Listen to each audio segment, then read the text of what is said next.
नमस्कार मंडळी. तर आज बघू भरली कारली. अगदी सोपी रेसिपी आहे, नक्की ट्राय करून बघा.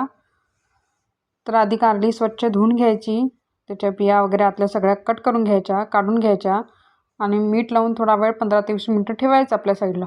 त्याच्यानंतर एक भांड्यात घ्यायचं पाणी, त्याच्यावर चाळण ठेवायची आणि त्याच्यावर आपण जी कारली मीठ लावून घेतली होती ती ठेवायची आणि एक 5 ते 10 मिनटं वाफून घ्यायची. त्याच्यानंतर आत भरण्यासाठी मसाला तयार करण्यासाठी एका भांड्यात तेल घ्यायचं, त्याचे शेंगदाणे, तीळ, ओलं खोबरं किंवा सुकंही टाकू शकता तुम्ही, ते घ्यायचं. ते छान भाजून घ्यायचं.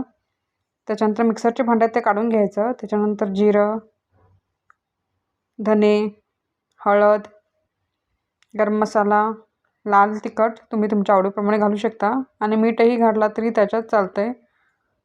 चिंचेचा कोळही टाकायचा, ते टाकायला अजिबात विसरू नका. तुम्ही थोडंसं गूळही ॲड करू शकता आणि हे आपल्याला बरडा करून घ्यायचं आहे. त्याच्यानंतर जे आपण कारली वाफून घेतली होती त्याच्यात ते पूर्ण असं गच्च भरून घ्यायचा मसाला दोन्ही साईडनं.